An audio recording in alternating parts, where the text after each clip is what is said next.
fañ koy tàmbalee nag dañuy dem fële ca palais de la république ginnaaw démbu àllarba juróom-ñetti fan ci weeru novembre muy bés bi nga xamante ni moom la ñuy jagleel lii muy bésu décret yi di conseil des ministres ginnaaw bi nga xamante ni kii di président de la république si lay jàkkaarloog ñi nga xamante ni mooy ndaw gouvernement bi di ministres yi ñu dippee ko conseil des ministres démb la doon am foofu ca palais de la république ginnaaw nag bañ fa jógee gis nañu kii nga xamante ni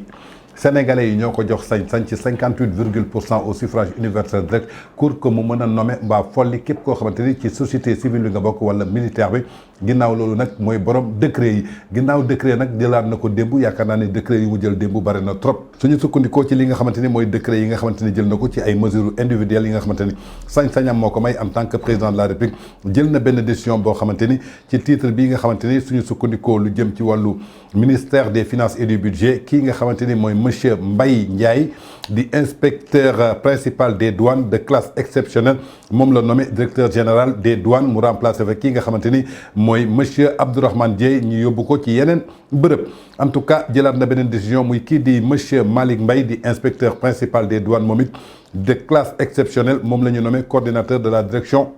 général des douanes mu remplacé fa kii nga xamante ni mooy Mbaye Ndiaye ginnaaw bi ñu ko yóbbu ci yeneen fonction ba tey ci di monsieur Issa Niang di inspecteur principal des douanes moom it nommé nañ ko foofu mu doon directeur des enquêtes douanières ak remplacé fa kii nga xamante ni mooy monsieur Malick Mbaye ñu yóbbu ko ci yeneen bërëb ba tey ci titre ministre bi nga xamante ni moo jëm ci wàllu infrastructure ak transport terrestre ak désenclavement bi nga xamante ni kii di monsieur Dame Diop di professeur de sciences techniques ak industrie moom la ñu nommé mu doon président du collège de laboratoire national de référence dans le domaine du bâtiment et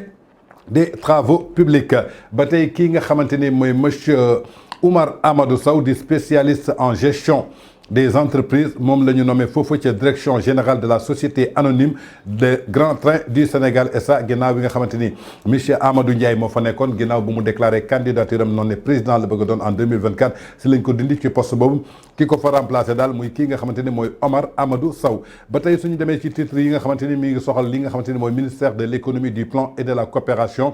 kii di madame Néné Fatoumata Tall titulaire d'un master 2 en administration des affaires moom la ñu nommé administrateur général du fonds de garantie des investissements prioritaires muy FONGIP ginnaaw bi nga xamante ni ki fa nekkoon mooy kii nga xamante ni mooy Thérèse Faye biñ ko nommé ci nouveau gouvernement 2 bu Amadou Ba mu doonoon poste boo xamante ni kenn nekk ko fa woon kii di Néné Fatoumata Tall di doomu Guédiawaye ba di doomu kii nga xamante ni mooy cité des enseignants moom la ñu nommé foofu ca FONGIP kii di Djibril John di ingénieur statisticien économiste précédemment mu nekkoon directeur bi nga xamante ni mooy prévision des études économiques moom la ñu nommé mu doon coordinateur de la direction générale de planification et des politiques économiques mu doonoon poste boo xamante ni kenn ne ko fa woon kii di monsieur Alassane Diallo di ingénieur statisticien économiste précédemment mu doonoon chef de la division des projets macroéconomiques et nommé directeur de la prévision et des études économiques mu remplacé fa kii nga xamante ni mooy monsieur Djibril Dione ñu yóbbu ko ci beneen bërëb kii di monsieur Baba Malick Ba di expert financier précédemment mu nekkoon conseiller technique foofu ca ministère de l'économie du plan de la coopération moom la ñu nommé directeur des financements et des partenariats publics privés en remplacement de kii nga xamante ni mooy Lamine Lo ñu yóbbu ko ci beneen bërëb ba tey suñu demee ci titre nomination yi suxal kii nga xamante ni mooy enseignement supérieur de recherche ak innovation bi kii nga xamante ni mooy monsieur Ibrahima Faye di professeur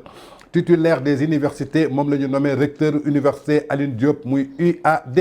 ginnaaw loolu kii nga xamante ne mooy monsieur Malick Fall di professeur assimilé nekk foofa ca faculté des sciences et techniques de l'université Cheikh Anta Diop bu Dakar moom aussi nommé nañ ko mu doon président du conseil d'administration de la cyberinfrastructure nationale pour l'enseignement supérieur la recherche et l'innovation ba tey suñu demee fële ci ministère de la santé et de l'action sociale kii nga xamante ni mooy monsieur Samba Ndiaye di juriste précédemment mu nekkoon directeur des affaires juridiques de l'agence sénégalaise de réglementation pharmaceutique moom la ñu nommé mu doon directeur des affaires juridiques foofu ci ministère de la santé et de l'action sociale kii di monsieur Mbaye Dione di conseiller en santé communautaire précédemment mu nekkoon chef bi nga xamante ni mooy service régional de l'action sociale bu Diourbel moom la ñu nommé directeur régional de l'action sociale foofu ca Diourbel ba tey kii nga xamante ni mooy monsieur El Hadj Malick Sougou di conseiller en travail précédemment mu nekkoon foofu chef de service régional ci action sociale bu Dakar moom la ñu nommé directeur régional de l'action sociale foofu ca Ndakaaru kii di monsieur Maguette Ndiaye di conseiller des travailleurs sociaux précédemment mu nekkoon fii nga xamante ne mooy chef de service régional bu action sociale bu Kaffrine moom aussi nommé nañ ko directeur régional de l'action sociale foofu ca Kaffrine ba tey suñu demee ci titre ministère bi nga xamante ni mooy environnement développement durable ak li nga xamante ni mooy transition écologique kii di monsieur Baba Dione di ingénieur des eaux et forêts précédemment mu nekkoon adjoint au directeur des eaux et forêts chasse et conservatoire des sols moom la ñu nommé directeur des eaux et forêts chasse et conservation des sols en remplacement de ki nga xamante ni mooy monsieur Baydi Ba ñu yóbbu ko ci yeneen place su ñu demee fële ci titre ministère de la communication et télécommunication numérique te Moussa Bakor Thiam nekk fa ki nga xamante ni mooy monsieur Lassana Sano nekkoon ingénieur moom la ñu nommé président du conseil d'administration de la société nationale La Poste en remplacement li nga xamante ni mooy monsieur Djibi Ndiaye ñu woo ko ci yeneen fonction kii di madame Hélène Ndioukit Elndou Diouf moom it muy titulaire master en finance gestion publique et nommé directeur de l'administration générale et de l'équipement au ministère de la communication télécommunication et numérique en remplacement de monsieur Serigne Mbacké Diop ñu yóbbu ko ci yeneen bërëb su ñu demee ba tey ci li nga xamante ni mooy titre ministre de la microfinance de l'économie sociale et solidarité kii di monsieur Gorgui Ndiaye di administrateur civil principal moom la ñu nommé secrétaire général bu ministère de la microfinance et de l'économie et solidaire su ñu demee fële ca ministère des sports te nga xamante ni Lat Diop moo fa nekk ki nga xamante ni mooy monsieur Lazare Sarr di inspecteur de l'éducation populaire de la jeunesse et des sports moom la ñu nommé inspecteur des affaires administratives et financières foofu ca ministère des sports kii di madame Mariam Kane Diallo titulaire diplôme d'études approfondies en sciences sociale et nommé directrice de la formation de la coopération kii di monsieur Cheikh Tahirou Fall di professeur d'éducation physique ak sportive moom la ñu nommé directeur sport au niveau foofu ci ministère des sports kii di monsieur Gilbert Sidi Lamine Mbeng di inspecteur de l'éducation populaire de la jeunesse et des sports et nommé directeur des activités physiques et sportives kii di monsieur Cheikh Ibrahima Sall di ingénieur en conception en génie civil et nommé directeur des infrastructures sportives su ñu demee ci titre li nga xamante ne mooy ministère de l'artisanat de la transformation du secteur informel ki nga xamante ne mooy monsieur Mouhamadou Moustapha Thioune di administrateur civil principal moom la ñu nommé secrétaire général du ministère de l'artisanat de la transformation du secteur informel mu remplacé fa ki nga xamante ne mooy madame Ndeye Fatou Lo ñu yóbbu ko ci beneen bërëb su ñu demee ci titre ministère de l'intérieur bi nga xamante ni kii di Sidiki Kaba moo ko jiite kii di monsieur Sidi Sarr Dieye di administrateur civil précédemment di préfet du département de Ranérou moom la ñu nommé adjoint au gouverneur de la région de Louga mu chargé lépp lu jëm ci affaire administrative mu remplacé fa ki nga xamante ni mooy madame Diégui Ngom ñu yóbbu ko ci yeneen bërëb kii di madame Safiatou Joséphine Dieng di administrateur civil précédentement mu nekkoon adjoint au gouverneur de la région de Ziguinchor chargé des affaires administratives et nommé adjoint au gouverneur de la région de Kaolack chargé des affaires administratives en remplacement de monsieur El Hadj Malick Semou Diouf ñu yóbbu ko ci beneen bërëb kii nga xamante ni mooy madame Aïssatou Ndiaye Diallo di administrateur civil précédemment adjoint au gouverneur de la région de Matam chargé du développement et nommé adjoint au gouverneur de la région de Kaffrine chargé des affaires administratives en remplacement de madame Tigui Da Wagé kii di monsieur Assane Gueye di administrateur civil moom it précédemment nekkoon adjoint foofu ca gouverneur bu région wu Dakar chargé wu li nga xamante ni moo jëm ci développement moom la ñu nommé adjoint au gouverneur de la région de Dakar mu chargé wu lépp lu jëm ci affaire administrative mu remplacé fa ki nga xamante ni mooy monsieur Babacar Niang ak ki nga xamante ni mooy madame Mariam Pouy Kane Anne du Moyes di administrateur civil précédemment mu nekkoon adjoint au gouverneur de la région de Kolda chargé du développement et nommé adjoint au gouverneur de la région de Kolda mu chargé wu affaire administrative yi mu remplacé fa ki nga xamante ni mooy monsieur Boubacar Bayingou Sagna ginnaaw loolu ki nga xamante ni mooy monsieur Georges Samba Faye moom it di administrateur civil précédemment adjoint au gouverneur chargé de la région de Kédougou moom la ñu nommé li nga xamante ni mooy adjoint au gouverneur de la région de Kédougou mu chargé wu lépp lu jëm ci affaire administrative mu remplacé fa ki nga xamante ni mooy monsieur Amadou Salomon Fall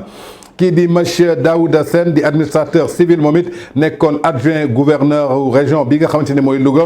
moom it nommé nañ ko mu doonoon adjoint au gouverneur de la région de Tambacounda kii di monsieur Omar Ngala Ndiaye di administrateur civil moom it nekkoon adjoint au gouverneur bu région wu Sédhiou mu yoroon lépp lu jëm ci développement moom la ñu nommé adjoint au gouverneur de la région de Sédhiou mu remplacé fa ki nga xamante ni mooy Modou Gueye kii di Sidi Guissé Ndiong di administrateur civil moom it nekkoon adjoint au gouverneur région Ziguinchor mu yoroon lépp lu jëm ci développement moom la ñu nommé adjoint au gouverneur de la région de Ziguinchor mu chargé wu lépp lu jëm ci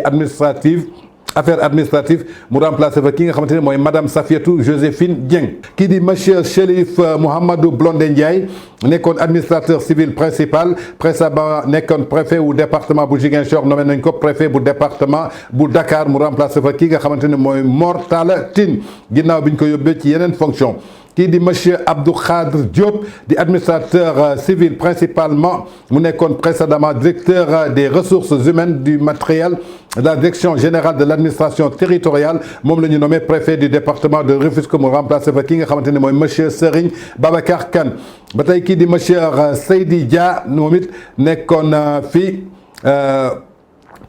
nekkoon administrateur civil précédemment mu nekkoon préfet bu département bu Vélingara moom la ñu nommé préfet bu département bu Guédiawaye mu remplacé fa ki nga xamante ne mooy Ibra Fall kon yaakaar naa ni kii di Babacar Ndiaye moom it nekkoon préfet bu département bu Nioro de Rip moom la ñu nommé préfet du département de Kër Massar kii di monsieur Ibrahima Fall moom it nekkoon préfet bi nga xamante ni moo yoroon département Goudomp jamono ji moom la ñu nommé mu doonoon préfet du département de Nioro di Rip kii di monsieur Alioune Badara Mbeng moom it nekkoon préfet bu département de Médina Yoro Fula moom la ñu nommé préfet bu département bu Tambacounda kii di monsieur Thierno Souleymane Sow nekkoon aussi préfet bu département bu Kédougou moom la ñu nommé mu nekk préfet bu département de Vélingara mu remplacé fa ki nga xamante ne mooy monsieur Seydi Dia kii di Mame Less Kabou di administrateur civil principalement mu nekkoon préfet bu département bu Tambacounda nommé nañ ko mu doon préfet bu département de Thiès kii di monsieur Ahmed Tidiane Thiaw moom it nekkoon li nga xamante ni mooy préfet bu département bu Kaolack moom la ñu nommé jamono ji mu nekk préfet bu département bu Ziguinchor kon yaakaar naa ni démb ci àllarba juróom-ñetti fan ci weeru novembre ginnaaw bi nga xamante ni foofu ca palais de la république kii di président de la république son excellence di décret yi nga xamante ni yoon moo ko mañ ak sañ-sañ jël na ay décision nommé fa ñu bëri biñ ci gën a ràññee mooy ki nga xamante ni mooy direction douane bi nga xamante ni jëlee nañ fa kii nga xamante ni mooy Abdourahmane Dieye yóbbu fa kii nga xamante ni jamono ji mooy kii nga xamante ni mooy Mbaye Ndiaye moo yor léegi douane ak ki nga xamante ni mooy Néné Fatoumata Tall moo remplacé ki nga xamante ni mooy Thérèse Faye foofu ca FONGIP ak ki nga xamante ni mooy Oumar Amadou Sow moom la ñu yóbbu foofu ca direction des grands trains muy ay nomination yoo xamante ni président de la République jël na ko démb.